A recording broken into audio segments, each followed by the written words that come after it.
Atenção, as aulas estão começando. Favor comparecer à 8ª temporada do Kanshou, o podcast que dá aulas, um episódio de cada vez.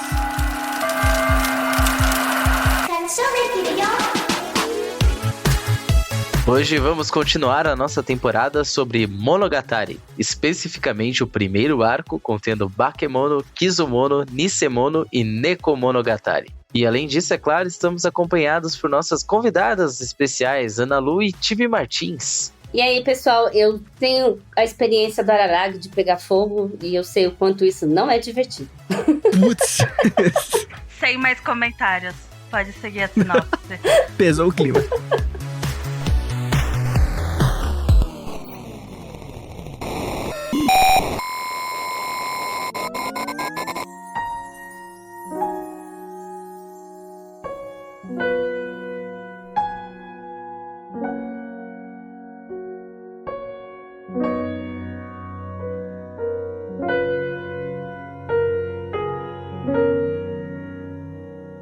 Episódio 9, Sangue de Ferro. Finalmente sabemos como o Araragi virou vampiro. Após ceder à dor de Killshot, nossa querida Shinobu, Araragi se vê na missão de recuperar a sua humanidade com uma ajuda inusitada. Vamos lá então, Ana, traga pra gente aí suas impressões. O que você achou de ver aí o primeiro média-metragem, né, de Monogatari Series? Eu gostei muito de conhecer a Quixote, a Acerola, Orion, primeira de seu nome, nascida da tormenta, não queimada, mãe dos dragões Katsu. Confundi, mas era a única coisa que eu conseguia pensar cada vez que repetiam o nome dela. O nome dela? Lhe digo qual que é o nome dela. O nome dela é Lohane Bekanang de Stephanie Smith Bueno de HHH de Raio Laser Bala de Ice Kiss. Tá? Essa é a vibe pra mim. Só nomes incríveis. Eu ainda quero saber como disso, a título de informação completo, Quixote, Acerola, Orion, Heart, Underblade, virou Shinobu. Mas é isso, gente. Eu sei. Cenas do próximo capítulo. Mas eu sempre amei a Shinobu, então ver a história de origem dela é incrível. Pra mim, a história de origem dela, não do Araragi, whatever. Foda-se o Araragi. Eu gostei muito da animação do filme, é maravilhoso. Mas quando eu tô super animada, acaba o primeiro filme. Droga, vou ter que esperar uma semana pra ver antes da gravação. Não posso emendar aqui os 3. Eu achei esse primeiro filme muito poético, né? Ele tem ali diversas... Vai desde o sanguinolento até a violência, até coisas que te fazem pensar, até o fanservice, né? Porque ele não deixa isso de lado. Mas pelo menos foi só um pouquinho, né? Comparado a outras animações, foi só mais ali no começo e alguns pontos. Tibi, um segundo. Diga. Demoramos 7 minutos e 45 segundos pra aparecer um fanservice. É um recorde. Nosso recorde provavelmente é de 7 minutos e 45 segundos. O recorde mais rápido é o 10 segundos do primeiro episódio. Então, exato. Assim... Inclusive, essa cena apareceu nesse episódio, né? A cena do primeiro episódio é a cena que ele olha a calcinha da Hanekawa. Ou seja, não precisava aparecer no primeiro episódio, sendo sincero.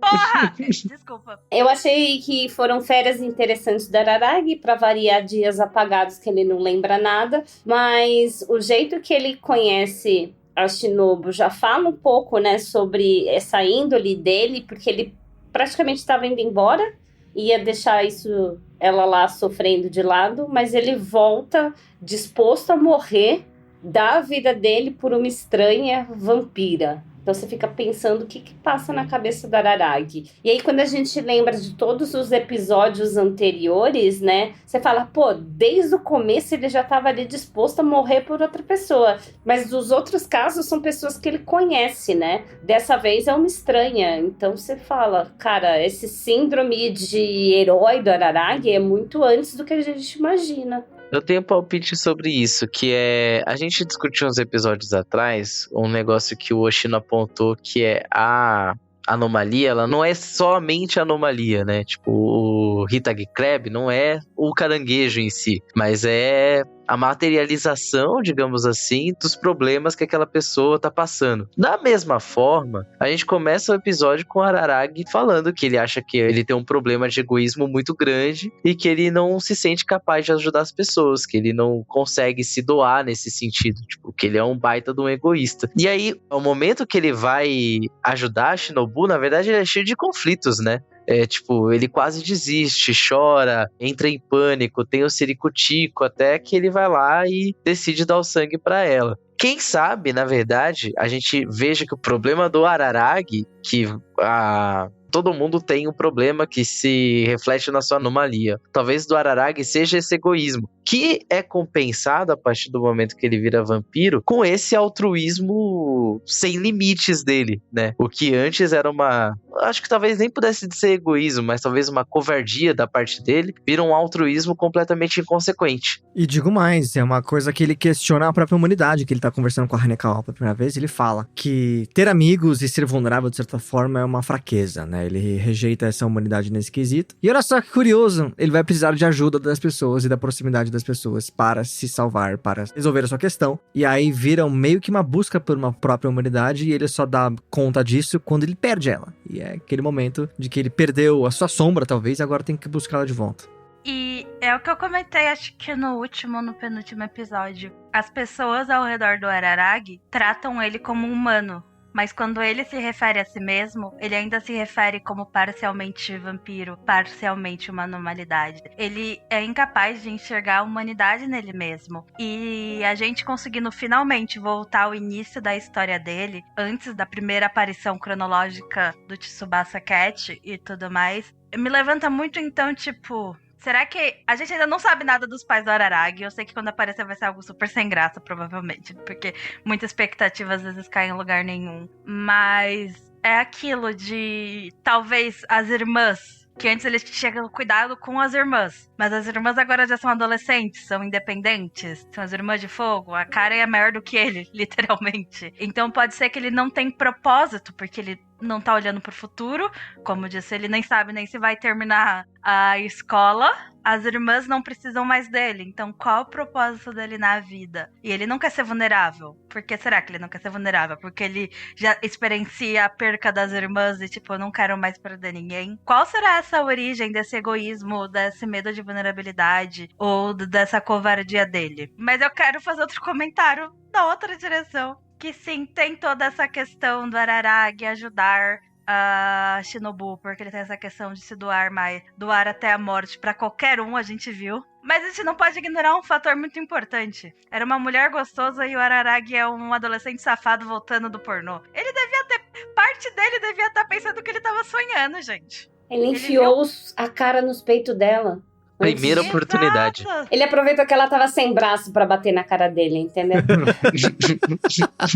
Deixa eu te cumprimentar. Ele arremessa ela depois, tipo, sai daqui, boneco. E eu achei muito... Ele arremessou ela, velho, coitada. Eu fiquei com dó da Shinobu, na moral. Já que estão falando dessa cena, assim, tipo, todo o drama da Shinobu e tal, não sei o que, a gente vê, tipo, ela vulnerável pela primeira vez, assim, né? Tipo, não aquela passiva agressividade. Precisava dar aquela lambidinha no pescoço do Araragi antes de morder? Tipo, eu achei um pouquinho fora do tom ali, sabe? Eu senti aquela, sabe, é porque, não sei, coisa de filme de vampiro, essas coisas. Tipo, ela tava com muita sede ao pote. Vampiros em si tem uma sensualidade, sabe? Nessa questão do encanto, da sede, da luxúria. Pô, o Araragi, ele vê o rastro de sangue. Ele não sabe o que tem ali embaixo, mas ele vê o rastro de sangue. Ele desce a Estação Pinheiros inteira pra chegar, antes de chegar na Shinobu. E decide seguir. E parece que tem uma coisa meio que puxando ele, por mais que ele tenha medo. É tipo meio um charme, assim, né? Eu gosto muito dessa coisa da atração perigosa, do ceder ao perigo, sabe? Enfim, fetiches à mostra aqui, mas independente, irmão. Eu gostei que teve essa sensualidade presente, assim, eu gosto. Que crianças, não importa se você está no Japão, se você está nos Estados Unidos ou se você está em São Paulo. Se você vê um rastro de sangue no metrô, você vai pro outro lado. A não ser que você esteja na Estação da Luz, aí não tem pra onde você correr mesmo. Seja horário de pico aí na Sé, aí você não tem pra onde correr, não. Isso se o rastro de sangue for seu, né? Mas eu achei interessante nessa parte, nessa cena, essa questão de toda a discussão dela, né? Do tipo, ela começa um discurso muito... É uma honra pra você poder dar seu sangue pra mim, ser morto por mim, né? Poder me servir. Pra depois que ele começa a negar, ela entrar no contrário, no paradoxo de chorar, de se desesperar, de pedir desculpa.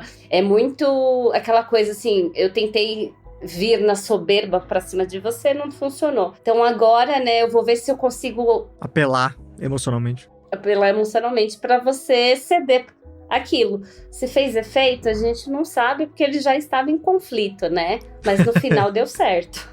Sabe por que eu acho que ela fez isso? Porque eu acho que a história dele ser servo dela é marmelada. Eu acho que, na verdade, é o contrário. Lembra que a gente fica naquela dúvida? Eles trocam de dinâmica depois, é verdade. De ser mestre, quem é o mestre ali. Então, mas tem que ver o que ele vai fazer caso ele recupere os membros dela. Porque a história diz, né? Ele tem que recuperar os membros que foram cortados dela para ela recuperar o poder de 100% dela e poder voltar à humanidade dele. Mas será que se ele tiver o poder, ele não consegue ele mesmo voltar à humanidade? Por isso que ele fica meio vampiro? Então, o que ele vai fazer caso ele pegue esses membros? É uma coisa que a gente vai ver mais pra frente, né? Então, a gente não sabe o que vem pela frente para mostrar se essa relação é realmente ela mestre e ele servo, ou se vai ser só pela aquela questão emocional que a gente falou nos outros episódios, dela reconhecê-lo como uma pessoa já mais capacitada, uma pessoa mais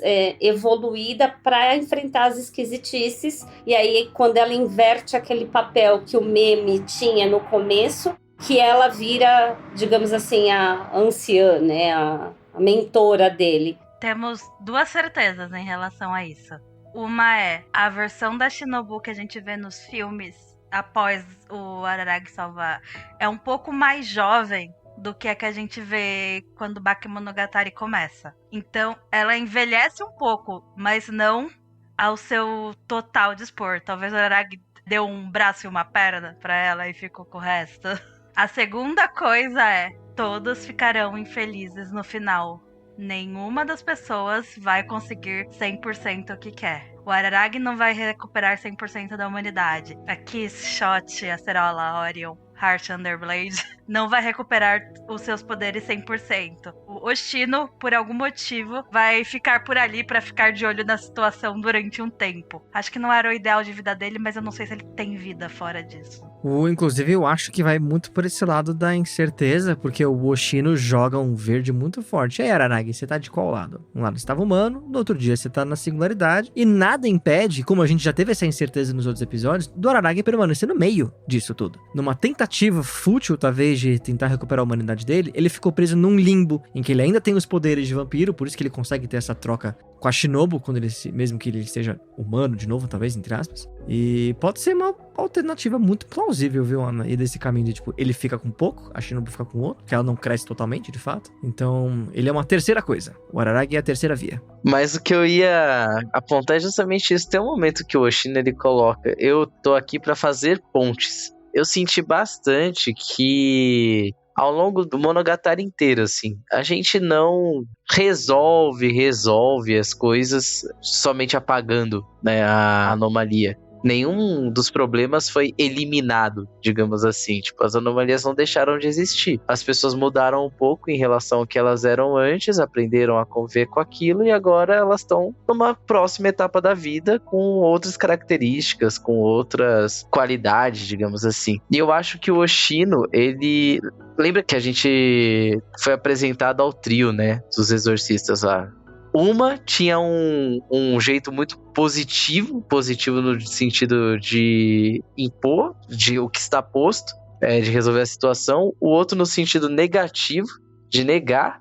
E o Oshino, ele já tinha anunciado que ele preferia resolver as coisas procurando não talvez um meio termo, mas a junção, né, da anomalia com a pessoa que estava sendo afetada. Então eu acho que a parada do Oshino é realmente essa, e é o que a Ana apontou que vai acontecer com o Araragi, assim, e a Shinobu ao mesmo tempo. Tipo, nenhum dos dois vai voltar a ser o que era, mas essa situação vai ser superada, sabe? Eu só ia apontar um micro detalhe pra terminar, porque a gente começa a enxergar isso no pedaço da história da Hanekawa, porque ela começa a se integrar com o gato. Começa a rolar uma integração dos dois juntos, então existe realmente a ponte entre os dois mundos, É para ligá-los de uma certa forma, né? Não para mantê-los separados. É o terceiro movimento, é assumpra-assunção, porra, Hegel. Exato.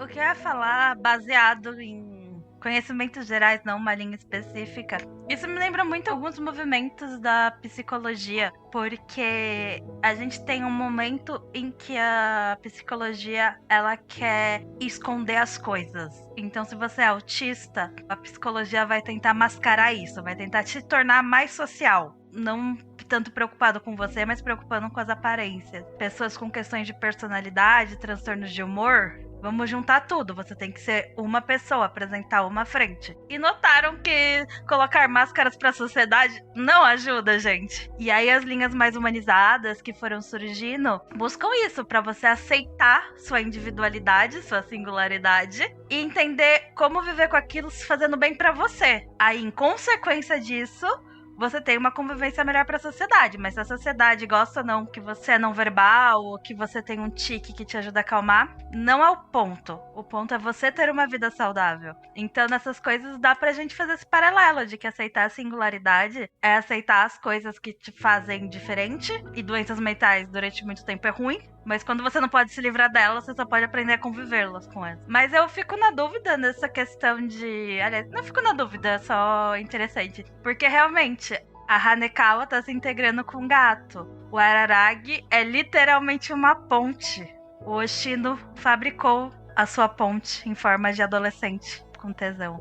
Mas a Senju Ogahara recupera o peso e a Kanbaru, eu falo, quando a gente vê a Kanbaru no episódio depois do dela, a gente vê muito essa questão de ação e consequência, porque o braço dela ainda tá machucado e vai ficar. Então, se a gente parar muito pra analisar, talvez tenha uma relação. A Senju Ogahara precisava se livrar daquele peso. Ela precisava aceitar e deixar aí a história dela. A Kanbaru não poderia desfazer algum dos erros que ela fez. Tipo, tentar matar o coleguinha. Mas já a Hanekawa era um método de defesa. Talvez o Araragi ser vampiro seja um método de defesa. Tipo, eu me dou pra qualquer um até morrer, então eu vou virar imortal. Assim eu posso me dar pra todo mundo. Tem um jogo aí acontecendo de como cada um vai lidar com suas singularidades.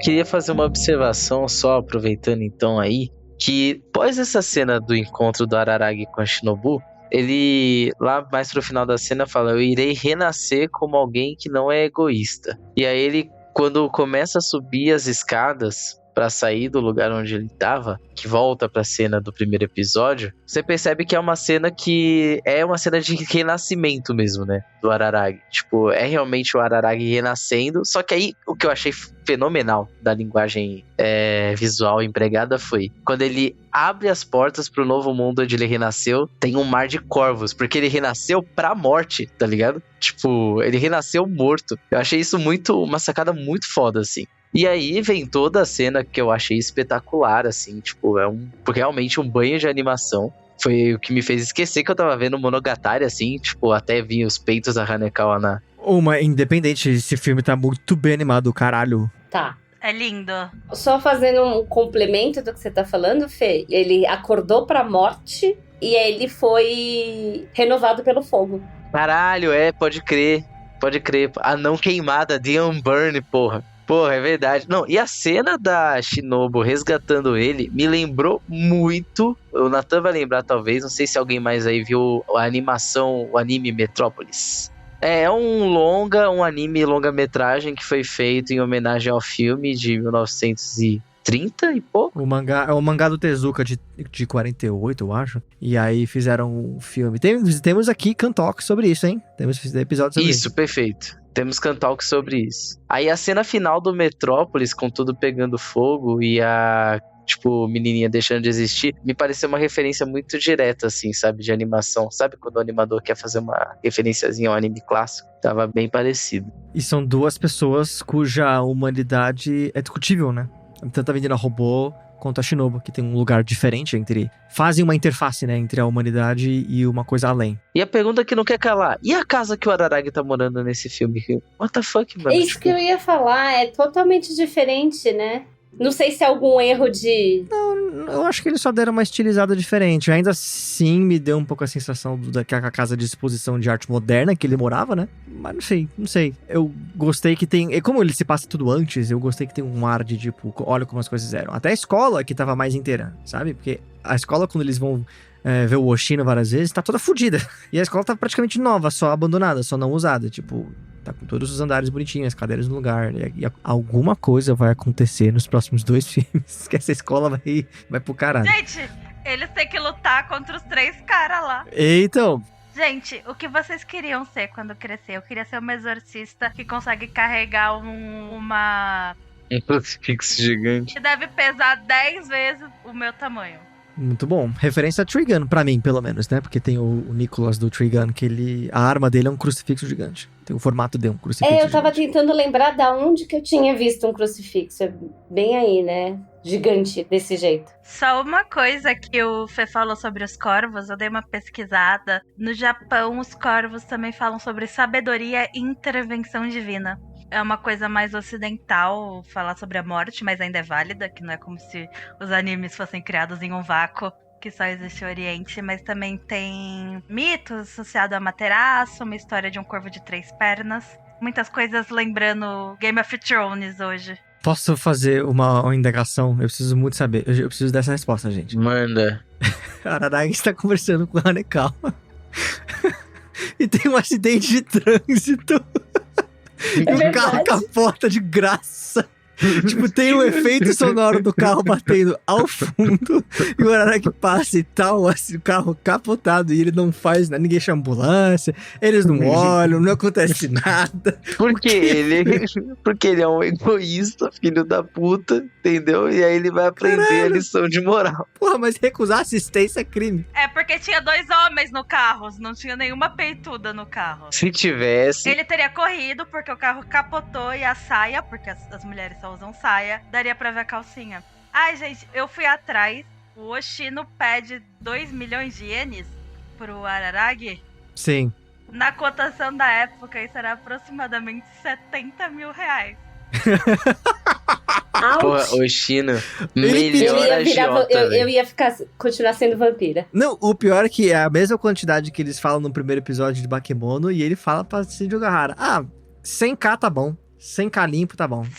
Uhum. O cara passou a faca mesmo, muito bom. Outra coisa que eu fiquei curiosa é que durante a conversa com a Hanekawa, eu não sei se vocês repararam, que toda hora ficava aparecendo o semáforo mudando de cor. Parecia que quando a conversa tava, digamos assim, ele falando do egoísmo dele, aparecia a cor vermelha do semáforo, né? Quando a Hanekawa vinha toda querendo virar amiga dele, toda simpática, aparecia a cor verde. E ficava nessa alternância das cores do semáforo de acordo com a conversa. Eu achei poético, por isso que eu falei, né? Ele vai dando o tom do elemento. Mas uma das coisas que eu fiquei curiosa dessa conversa é do tipo... O vento veio, acabou de mostrar minha calcinha e eu vou começar a ser simpática com esse cara? Querer ser amiga dele, ficar dando tchauzinho? Tipo, da onde que ela veio esse interesse na Araragi? Eu senti muito que era um crush de escola. É aquele menino quietinho no canto, diferente.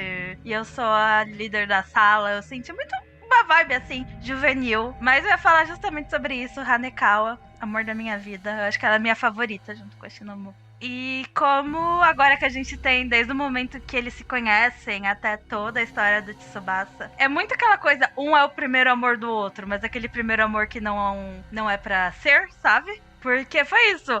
O Araragi se apaixonou pela primeira menina que deu oi pra ele. Essa é a verdade. Não desmerecendo os sentimentos dele ou da Hanekawa. Alguém foi vulnerável, se abriu pra ele. E no final, quando parece aquelas ligações, né? Só as vozes, tá ele...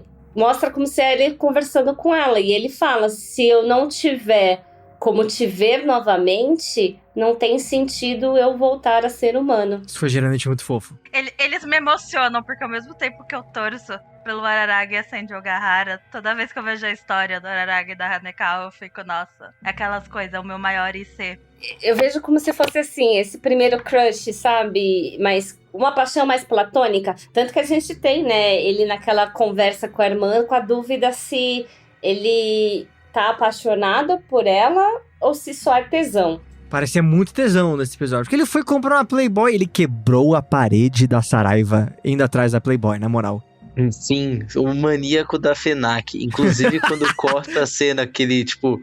Ele levanta, sai da casa dele. Quando corta a cena, eu fiquei com muito medo de aparecer uma cena batendo um punhetaço, velho. Eu fiquei com muito medo. Eu falei, velho, não. Quando ele vai tendo os flashes que vai lembrando. Aham, eu fiquei com muito medo. Não foi por muito não, tá?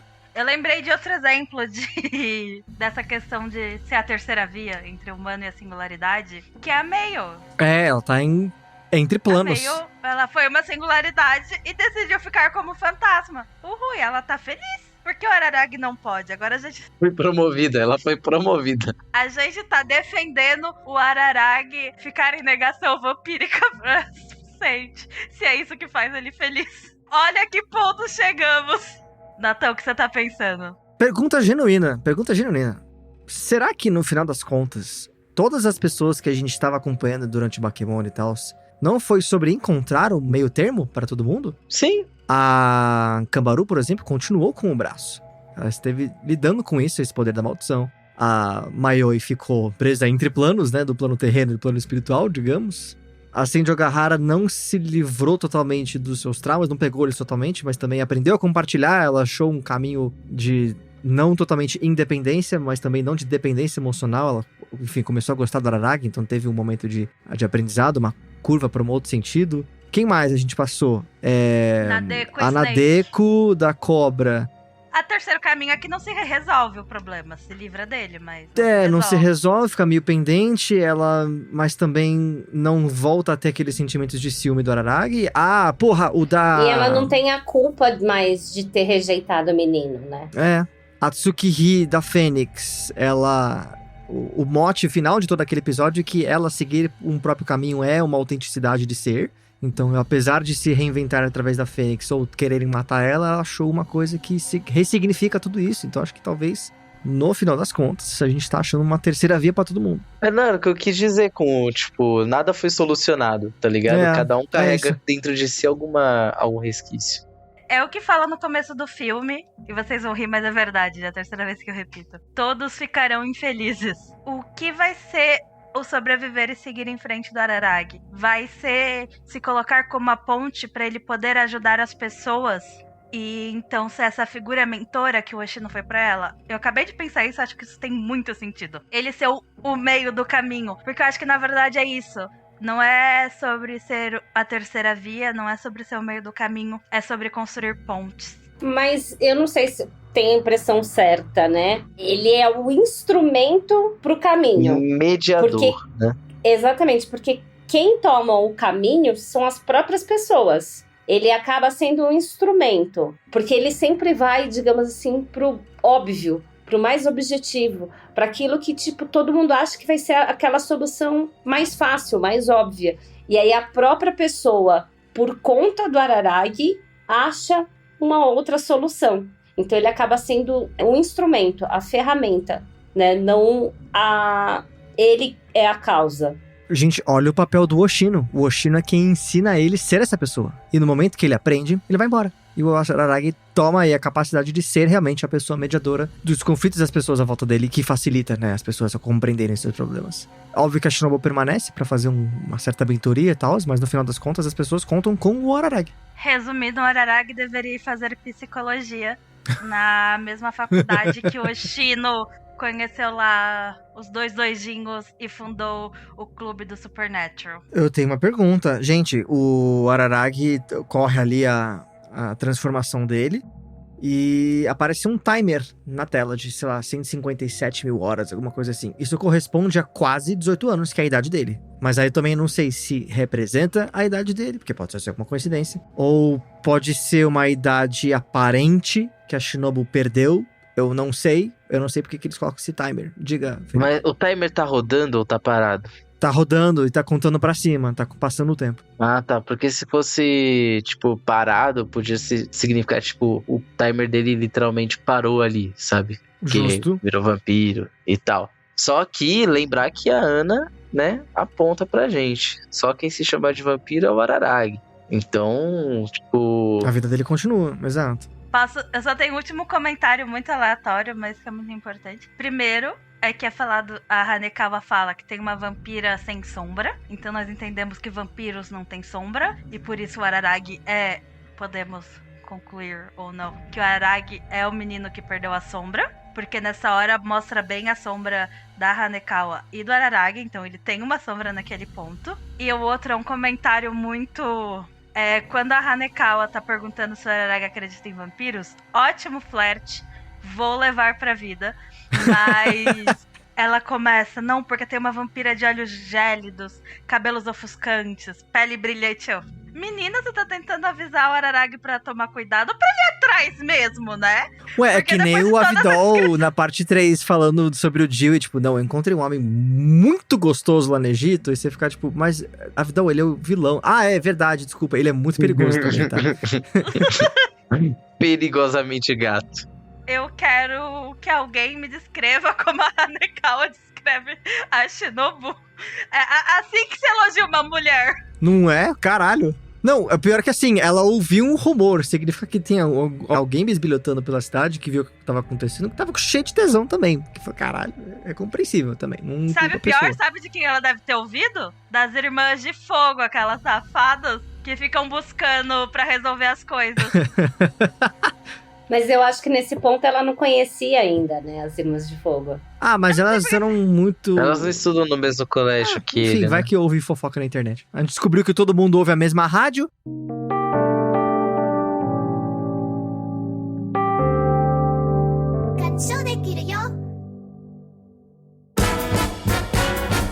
Felipe, o que tá vindo ali que tá pegando fogo, bicho?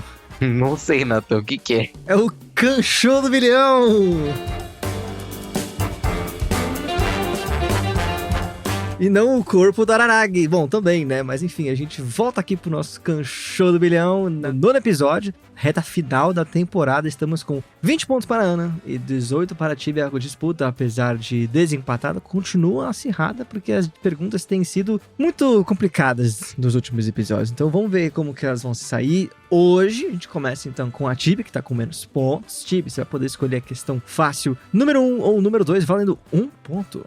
Vamos para a pergunta número 2. Pergunta número 2. Qual é a data de encontro de Araragi e Hanekawa? O dia que eles se conhecem, ali na frente da escola. Letra A, 12 de fevereiro. Letra B, 2 de abril. Ou letra C, 25 de março. 25 de março. Certíssima resposta. Assim como na ladeira Porto Geral, também temos um 25 de março presente. Olha. Todo mundo tava esperando essa. Foi agora, Dá foi um tempo lapso. de desistir? Não Não. dá.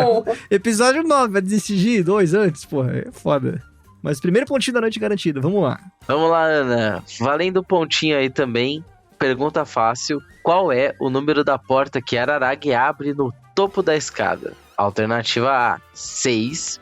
B, 8. Ou C, 10. 6, alternativa A. 6. Alternativa A, que está equivocada, errada e incorreta. O certo é a alternativa 8. A Tibi tá com cara de que sabia. Tô certo ou não? Ela tava... Eu sabia que eu errei, que ela ficou assim... Eu anotei. Gente, eu fiz várias anotações.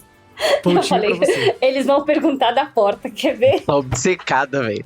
Ela tá obcecada. Obcecada. Nossa, com sangue Eu nos ia olhos. falar isso, que tava no auge do filme, a maior ação. Eu tava anotando a ação, não, eu tava parando e contando quantas lâmpadas tinha em volta.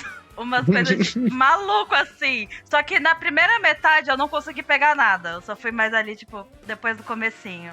Não, eu falei assim, tem aquela cena dos corvos. Eu falei assim, tem muito corvo. Acho que dessa vez ele não vai contar. Era muito corvo, mano. Era muito Não, Não tinha dá. como não. Não dá. A margem de erro ia ser muito grande. Qualquer um poderia contestar. Não ia ser possível. Vamos lá, então. A gente segue. Tibi, você pode escolher a questão média, valendo 2 pontos, número 3 ou número 4. Vamos para o número 3.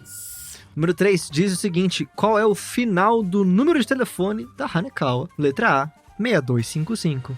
Letra B, 4126. Ou letra C, 9308. Então acho que é a B. Certa resposta. O Discord tá silenciando você também. Na minha gravação presencial ele pega o somzinho, relaxa. Tá certa resposta, 4126. Ganhou 2 pontinhos, passando a Ana agora com 21, mas tem espaço ainda. Vamos lá, temos questões. Vamos lá. Tem espaço ainda, e Ana, é a sua chance de ganhar esse seu espaço com a sua pergunta número 4, valendo 2 pontos, que é: qual é o nome do cigarro do Oshino? Exatamente, a gente tava falando de cigarro agora na coxinha do programa. Alternativa A, High Right. Alternativa B, Big Strike. Ou alternativa C, Drag Light. Alternativa C? C, Drag Light, que está errada, infelizmente, Aninha. A alternativa correta, a alternativa A, High Right. Essa eu também anotei. Eu falei C, aí eu fiz uma conta mental e eu falei não é A, mas já era tarde. Pera, conta? Mas... Como assim conta? Eu fiz uma conta, gente, eu sou formada em letras, vocês não podem esperar nada disso. Caraca, não, você é formado em letras, suas contas são com letras, faz sentido. Literalmente matemática, né? X mais Y igual a alguma coisa. Verdade, refogado. Vai lá, Nathan. Refogado. Então, vamos lá. Questão número 5, número 6, Tibi. Questão difícil, valendo 3 pontos. Número 5. Número 5 diz o seguinte: um dos ideogramas no nome de Araragi é da árvore Ginkgo biloba, a nogueira japonesa, espécie conhecida por sua longevidade.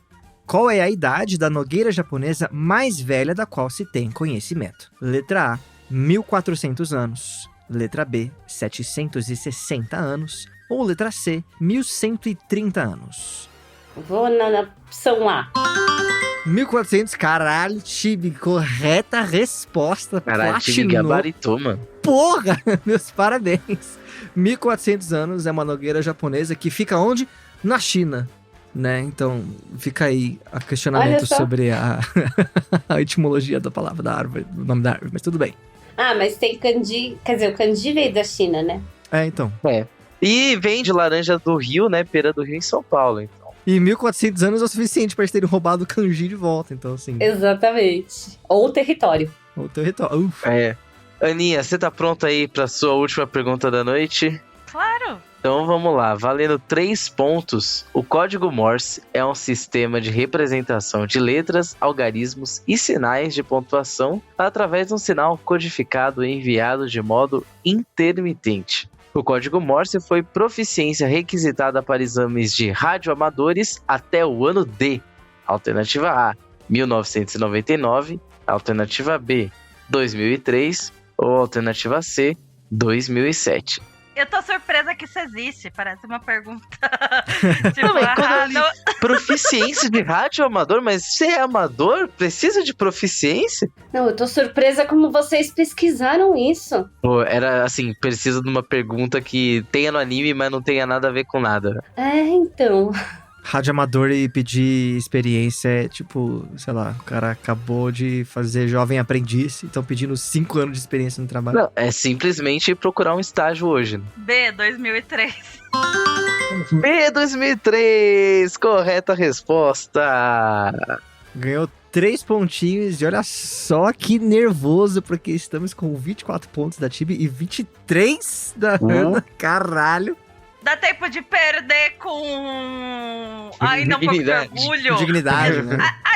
Dignidade eu não tenho. Se eu tivesse dignidade, eu não teria aceitado o canchão do bilhão.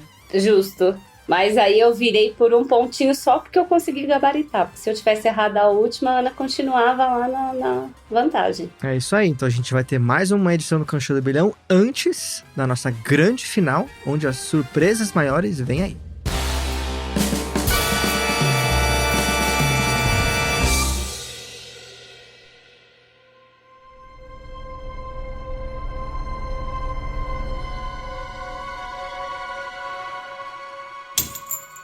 Onde é que eu tô? Em algum lugar seguro, onde você não pode machucar ninguém. Eu tô acorrentado? Me solta, eu sabia que você ia me matar. Me ajuda. Ah, me poupa, vai. Até quando você vai fingir que não se lembra? Olha pra baixo. Sua camiseta tá cheia de sangue por quê, hein? Isso aqui não é meu, não? Vamos, pensa um pouquinho mais forte. Eu sei que no fundo, você sabe que matou aquela menina ontem, assim como todas as outras. E por que caralho eu ia fazer isso? São menos inocentes. Ué, você mataria outras pessoas se elas não fossem inocentes? Foi o que eu pensei. Essas suas morais são só fachada. Você tem que fazer isso parar. Pois não? Você tem que fazer isso parar. Tem meses que eu estou tendo esses pesadelos completamente fora de mim. Eu só encontro caos por onde eu passo. Eu tô ficando maluco. Finalmente um pouco de honestidade. A sua sorte é que eu tô aqui justamente para resolver esses seus demônios internos. Meus demônios? É, isso mesmo. Você tá pronto para ser exorcizado? Lembre-se de que isso te ajudará a seguir o Kanshou nas redes sociais em @KanshouPodcast. E ficarei de olho para não te assustar com a verdade.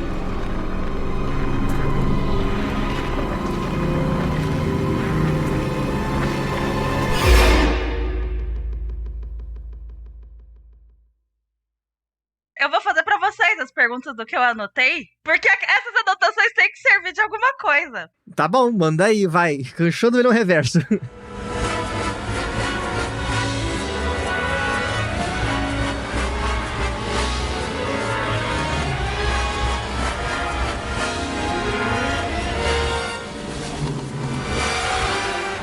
Quantas cadeiras vermelhas tem na sala que o Araragi acorda? Ai, tem opção ou você quer que eu chute algum valor? Não, chuta, eu sou muito ruim de opção, gente, eu não queria as opções. Eu chuto que tem 65. Pô, vou chutar 42. Nossa, vocês erraram feio, é 132. Nossa! Caralho, meu amigo. Quais as horas que aparecem no painel do metrô quando o Araragi está fugindo de Shinobu? Eu prestei atenção no código Morse, não prestei atenção na hora, né? O que é foda. Essa eu anotei, eu ia fazer uma pergunta assim também. Tá, porra, tá, peraí. 2h45. 8h15 da noite. Vocês estão esquecendo que o Araragi saiu de casa, foi comprar pornô e voltou. Era muito mais tarde. E não era a hora. Era a hora dos próximos trens. Um passando a 23h55 e outro passando a 23h58. Porra, Próxima. Tem mais? Tem Tô uma adorando difícil. perder. Ah, você quer uma fácil? Tá Ou você quer uma difícil? Uma fácil. Qual que era a cor do guarda-chuva da Hanekawa? Cara, vermelho. Aí, Vermelho. tá vendo? Essa tá fácil. E qual que é o nome do cara que visitava Ouriço todos os dias? Que visitava o quê? Ouriço, todos Ouriço. os dias. Que ouriço, gente? Eu lembro que teve uma parada assim, só que eu vi no 2x porque eu tava com pressa ontem. É um dos 3 inimigos. Que tem o- Pode crer! Tem o episódio, tem o Guillotine Cutter e tem... Esqueci o outro, o terceiro. E a pergunta de nível difícil é: quando Shinobu pula do prédio pra ajudar o Araragi, ela faz uma acrobacia. Tal como em saltos ornamentais. Ela combina 2 técnicas. Como que é o nome de um salto que combina mais de uma técnica em salto ornamental? Duplo twist carpado. Ué, Salto é o combinado. duplo, é o twist e é o carpado. Esse teria que ter opções. Não. Salto livre. Eu descobri agora. Ah, É assim que vocês se sentem, gente? Não sabe responder nada? Aham. É. Por algum motivo, eu só anotei coisas sobre o metrô. É alguma fixação paulistana minha. Eu anotei a hora, eu anotei número de coluna. Eu anotei tudo. Eu Nossa, vou eu fazer uma anotei pergunta várias extra, coisas. então. Eu não fiz essa pergunta, eu tinha feito uma pergunta sobre trens. A linha vermelha que o Araragi tava ali, enquanto era Shinobu, tinha 14 estações. Qual linha da Via Ferroviária de São Paulo, ou seja, metrô e CPTM, tem a mesma quantidade de estações? verde. Não, 14? Quantas? 14? são 14. Azul? Amarela A tem vermelha 14, tem mais acho que 14, certeza. Não, a vermelha e a azul tem mais, certeza. Mas Amarela. metrô e CPTM? Contando o metrô e CPTM, qual dessas linhas? Ah, CPTM Ah. vai se fuder, né? O monotrilho? No outro ele tem pouquinha. 14 é a linha esmeralda? Lilás. Não. Não, a Lilás tem mais. É porque toda hora Safira? tem. Não, porra, gente. Vocês estão Coral? falando do- Não, É a turquesa. Ele é a deve tá falando que turquesa. ele mora. Eu moro do lado dela. Ela é turquesa. Protesto, porque a Ah. linha turquesa não é só turquesa, ela é rubi turquesa 711, a linha gênero fluido. Isso vai acabar esse ano ainda. A linha vai até a luz, conta como linha turquesa, e assim como a rubi também conta, independente. Ué, não pode ser versátil agora. A turquesa é até o braço. A turquesa luz. até o Luz já é braço. rubi. Com a operação são 14. Não, mas a turquesa até o braço, não é até a luz, ô Natan. Se for contar só a turquesa. Literalmente moro- está desenhado no mapa. Natan, eu nasci em Santo André. Eu vi essa linha ficar mudando sempre. Mas a gente pegava A gente viveu a mudança da 710. A gente pegava o Então, a gente pegava o fretado justamente antes da luz ser integrada, porque a luz ela só foi integrada por causa do 710, então conta? Então Não sim, sei ela se foi conta. integrada. Faz Não parte sei se da linha. conta. Marmelada. Nossa, tá errado. Bom, eu literalmente não ligo se vocês acham que tá errado, não. Porque depois da luz muda. É porque tinha uma linha até a luz. E a rubi. A rubi é de Jundiaí até a luz. E a turquesa, que é de Rio Grande da Serra, até o Brás ou até a luz, eles ficam mudando toda hora. Essa Eu coisa. pego ela na Barra Funda. Então, é porque agora Ela é rubi na integraram. Barra Funda. Ela é rubi É. barra turquesa. Ela vai direto. Ah, Ela não para. Só Por que isso que eu querem não privatizar considerei a 7. ela, porque eu pego na Barra Funda e venho Exato. até o Tamanduateí. Pra mim é uma coisa só. Viu, Natan? Você tá errado. Até fazendo a pergunta. Eu não perguntei. Eu tô em paz, tô mano. aqui pra Tô falar. em paz. É por isso que a gente não pode gravar às 10. Esse é nosso cérebro. Depois das 10.